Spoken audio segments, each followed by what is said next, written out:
Welcome to another inspiring conversation with an amazing leader. I'm Marc Pitman, the author of The Surprising Gift of Doubt, which is no longer in pre-release. It launches today. Yay! You can just get it anywhere. And I, instead of refreshing my Amazon sales stats, my wife said, why don't you talk to people you enjoy on the hour, every hour? And I thought, that is a great idea. Not only does it get me out of her space, but I get to have really fun conversations with people I love. Tony Chatman is definitely one of those. Tony Chatman, you can find him at tonychatman.com. He's the type of leader that, well, one of the reasons I wanted him on here is a story that I'm going to ask him to share some of his learnings from, some choices he's made with his life. But I loved, one of the things I remember about you, Tony, is sitting, I believe it was in Philadelphia. We were at a sushi restaurant, and you were talking about the last recession and how you chose to change your business. And I love that. You went into government speaking, and you had just very shrewd mind and very strategic thinking. The other thing for those of you, I'm just going to brag on you one more bit. When speakers want to learn how to speak better, they talk to Tony because he was invited on stage at the National Speakers Association for their annual Influence Conference, which has to be one of the most nerve-wracking gigs ever because you're speaking to thousands of other speakers, and he did it in a pandemic. So Tony, thank you so much for doing that. You showed us how to do virtual like a pro, and you wouldn't. Yeah, I mean, and thanks for being here and helping me celebrate today. This is great. Marc, number one, thanks for having me. I'm super honored, and I couldn't be more excited. I'm actually very few times does a friend release a book, and I'm like, okay, I can't wait to actually read this one. And so, just scanning through the table of contents, and it was a book that I decided I had to order the hard copy because I'm like, I'm going to take notes. I can't just do this on Kindle. I need to actually be able to write this stuff down. So I'm really honored to be here. And I think it was brilliant to not sit here and look at the Amazon stats all day. You totally get what that's like. That's so much. Yeah, this is much more fun than that for sure. So one of the reasons, as we're part of the premise or some of the themes that are coming up in the conversations are the awkwardness of pushing through doubt because you feel like you're alone. So something isn't going right and you think it's you, but it's actually an invitation possibly to something that you have to offer the world. One of the time I remember, I think you were on Sway Them with Color with Christina Blacken, maybe when I heard the story. Yes. Of you took what seemed like in a natural way to do life, kind of, this is how we have a career. You and your wife took a decision with your career that didn't seem to make sense in a lot of ways, but it did in a values way. Could you share a little bit about that story? Sure. So, in a little backstory, I went to undergrad. I was in a degree called paper science. It's a very hard to get into niche college, but I chose it for a few reasons. One of them, they gave me a scholarship. Number two, they had 100% placement since 1942 before graduation. So wow. I graduated with like 5 job offers, right? And very high paying job offers. And so I've been in my industry for a few years, and I had an incident where, I shouldn't call it an incident. We had chosen, a few friends of mine, we had chosen to start volunteering at Cabrini Green Youth Program. Cabrini Green was one of the largest housing projects in the country. And I remember we were mentoring at-risk youth, which that's not my background. I did not grow up at risk. I think that's important for people to realize. But it was an incident with a very specific youth that changed my mind, in which I realized here was a kid with all the talent in the world and yet would never get an opportunity. Just, it's not going to happen. There's no fairy tale ending for this. And so that haunted me, right? I went back to my job. I'm doing very well. I'm being slated to take on certain territories. I'm working on my first patent. And yet all the while I'm thinking, what is my impact? What's my value? And so my wife and I decided to leave our corporate jobs. She was working in hospital administration and to work in faith-based nonprofit. Now, a few specifics about that. It was a 67% cut in pay. Oh my goodness. 3 weeks after getting married. Right? And so you could just this is a recipe for disaster. And yet, this was something that we looked at the situation, we assessed it. It went against everything we were planning on doing. And yet to us, it was the only thing that made sense. So what were some of the ways that you, because it doesn't, from what I remember from your telling the story before too, your family didn't agree with you in that. That would be the ultimate. Listen. No one agreed with this. No one. No. I told my boss, and he just looked at me and said, "Tell you what. Why don't you go home for a week, take a vacation, then come back, and then when you rethink it, we'll pretend this conversation never happened." I mean, no one thought that this was a good decision. No one. So I'm sorry, back to what you... Yeah, no. So how do you push through that? Because you clearly made a decision that, were you just sure that this is the right thing, so there wasn't doubt in that moment? Or did some of those external cues saying, this is silly, this is foolhardy, did that take hits at your confidence, you and your wife? This was one of the few times that we were certain it was the right thing to do. Okay. And what was interesting is all of the resistance that we received, all of the, you shouldn't do it. It's a horrible career decision. You're gonna hurt yourself financially. Everything they said was true. It just wasn't what we were basing our decision on, right? It was a value-based decision. We knew, in fact, it's funny because we're talking about, the surprising gift of doubt. We weren't thinking about the repercussions. We were just thinking about what was right. And so there was no calculus of, what are the benefits and the detriments and it wasn't a SWOT analysis. It was just, in this moment, we were so certain. And we were certain because if we didn't do it, we would always regret not having done it.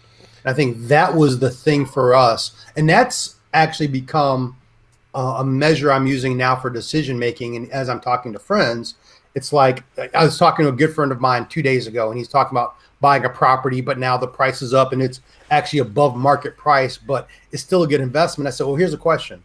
If you put the offer in and you get it, will you regret it? Because that's what I started asking myself more and more is, can I do this without regret? And if I can do that part, or if I know I'm going to regret going a certain way, that risk is much greater than all of the other visible risks that are around me. Tony, that is a decision that my wife and I thought we were going to move to Calcutta, but it kept having life happen. And then she realized that the kids, she was smart to realize the kids are going to leave the house before we move to Calcutta. So where are we going to live otherwise? That's why we moved to South Carolina eventually. But one of the two questions was, would we rather take the risk and apologize for our kids in 3 to 5 years saying we totally screwed up and that was dumb?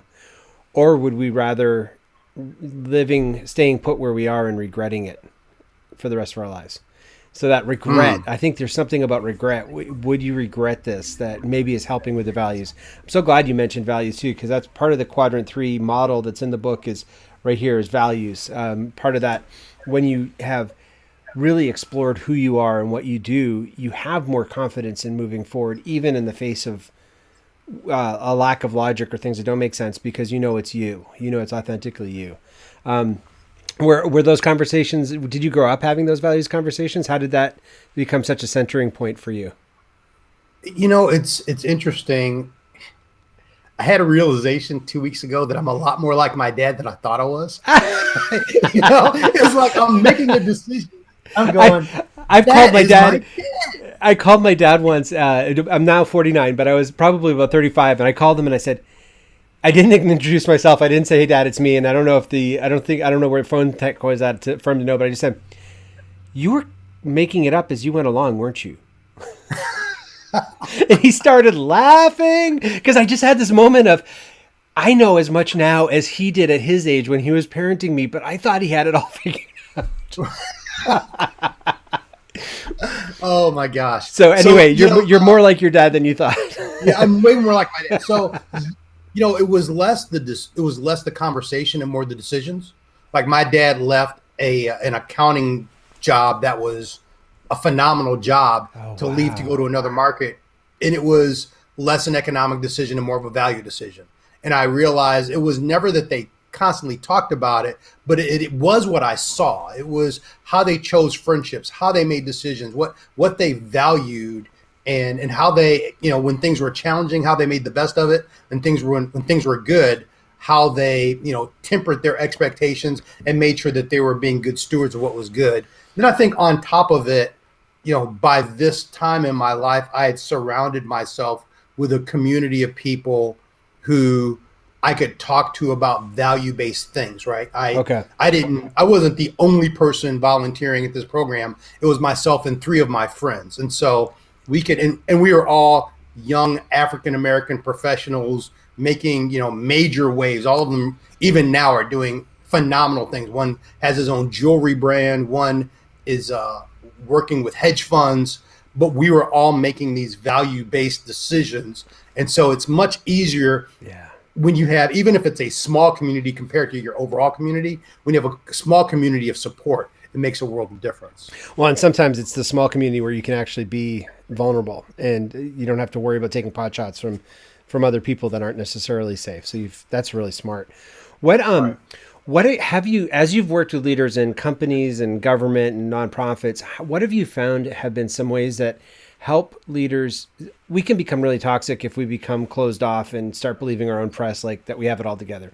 So what are ways that you've helped leaders keep the authority and keep the leadership of their team, but also, and be more fully human, more fully comfortable saying, I don't know the way forward, or I'm not sure what we're going to do in this situation? Well, I think, and it's funny that it's not funny. It's apropos that you titled your book, The Surprising Gift of Doubt. The reality, I was thinking, okay, so, how do I deal with doubt? When do I? And I said, well, when am I ever certain? If you think of it, you could have easily titled the book, the fallacy of certainty. It's just, you're never really sure, but we pretend that we are. We pretend that we are because we do things that we're used to and that are normal. And so, part of what I try to help people do is say, okay, look, part of your role is you're trailblazing a new path. So it's impossible for you to know what's going on. It's impossible. And so, but the more that you now are able to share that in a way where you still can exude confidence, right? You're not, I don't know what I'm doing. It's right. Look, we know what the end goal is, but we're not exactly sure how we're going to get there. But if we work together and we keep each other, we keep our priorities straight, we're going to be able to navigate a path there or to a path to a better place. When you do that, what it does is it helps people to become more connected to you, because the reality is most people aren't that good at faking it anyway. And so when they say, no, I got it all figured out, everyone else is going, nah, man, I don't know what we're going to do here. So I think that there's also, it's more of an acknowledgement of reality than anything else. So that's one of my thoughts. Well, and I love that you're saying about these are our priorities, because I think one of the things that the pandemic is, I have seen the leaders that seem to navigate more successfully through the pandemic are the ones that are, first of all, we're quicker to admit we don't know the way forward, which was easier in the pandemic because there weren't blueprints for this, for our organizations. But there are also the ones that knew their priorities or their core values of saying, but this is what I do know to be true. We're still going to do this, this, and this. We're still going to be this way and treat people this way. And we're going to figure this out together. Have you seen an openness to this kind of vulnerability or just acceptance of reality, as you put it, in the clients that you've worked with through the pandemic? And not to make light of a horrific pandemic. I'm not. Yeah. No, you're not making light of anything. I think it depends on, it's a funny thing. I think it depends on the leader's inner confidence, right? So the more confident and secure the leader is, the more they're able to expose their vulnerabilities and be transparent. And that's in spite of, a lot of the other buzzwords of, imposter syndrome, and you can still have that, but still have a certain amount of confidence. I think it's those who view a lot of the people that they're working with as threats or competition, or they're getting all of their confidence and value from how those people view them. They're the ones that seem to have the greatest challenge during this. That's really good, and I love that because there's a confidence, and you juxtaposed it with not. That doesn't mean you don't have imposter syndrome or have the inner critic, but it also, the flip side is, it's a confidence that doesn't mean that you buy into hustle culture. It's not do more, be more. It's not rah Right. rah kind of overdrive masculinity. It's a confidence of a solidity of who you are. That's great, and who your organization Well, is. yeah, and if I could say something, Yeah, because it yeah. was fascinating skimming through your book, and really the fact that leaders have a choice between choosing a formulaic way of leadership versus figuring out their path, I think is so critical, because what happens is when you make leadership formulaic, you lower the barrier to entry, because now more mediocre people could come in and take care of the formula. But that doesn't mean that they're actually have evolved into the leader that they need to be. And so I think it's so important to go back and say, okay, this isn't just following a script, because life and people don't work in scripts. We're far more kinetic. We're not static like that. And so if you don't have the ability to improvise in the right moments, then your formula is going to work 60% of the time, but that 40% is going to bite you. Right. And a lot of things, 60% is great, but in this, it's not. That's really, thank you for Right. that. Wow.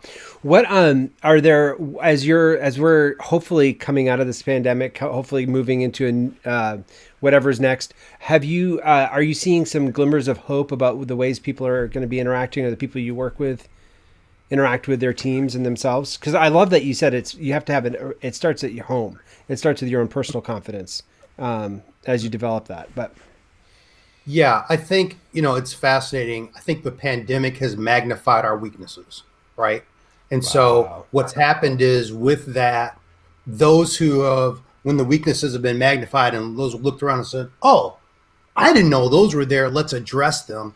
That you're seeing an ability now to collaborate better, to bring their team better together, and to provide hope as they're going through. I think there's others who are like, you're not supposed to see that, and they're the ones who are basically, they've, you and I both have seen that even in our industry. There are people that, because they're formulaic, they're like, oh no, I'm going to just keep doing what I'm doing regardless of this pandemic, and it's a poison pill for them.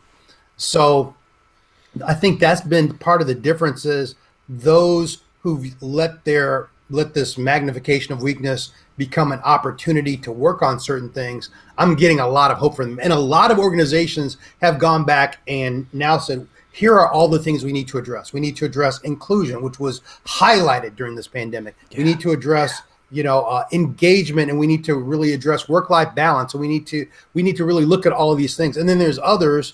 And, part of it also, in all honesty, is some are struggling financially to keep it together, and they're panicking.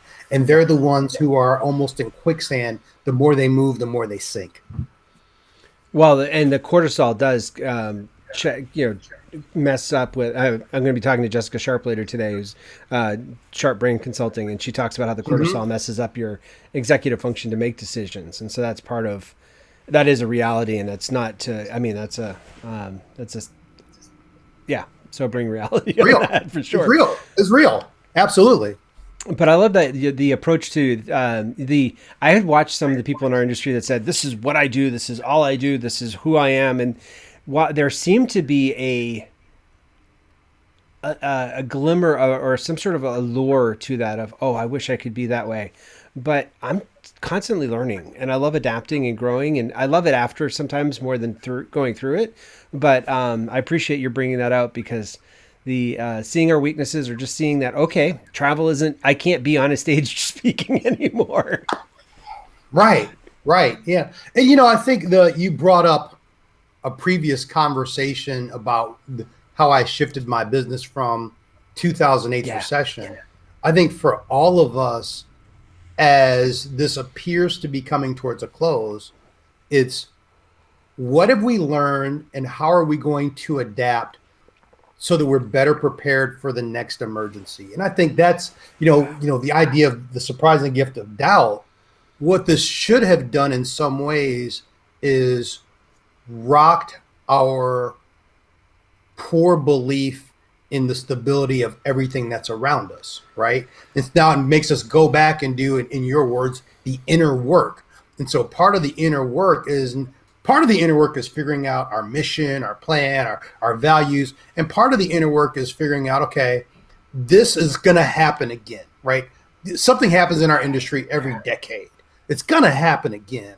So how do I better prepare myself so that going into it, it's not that it won't, affect me, but it won't mortally wound me. I think that's something we should be considering. Thank you. That's a really good way to wrap up our conversation here. We could talk forever. I wish we could talk forever. Yeah, we'll get some time to talk offline, but yeah. So if you're watching this on Amazon Live, my Tony's book, The Force Multiplier is here, I think, and my book is over there, and both are available now. So go get those.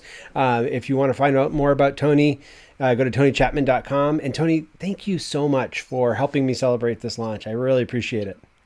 Mark, I mean, truthfully, it really is a celebration. I'm so happy for you. I think I'm probably more happy for those who will be impacted by the work, because, one of the worst things that we can have is it's not just that the leaders are going to be better.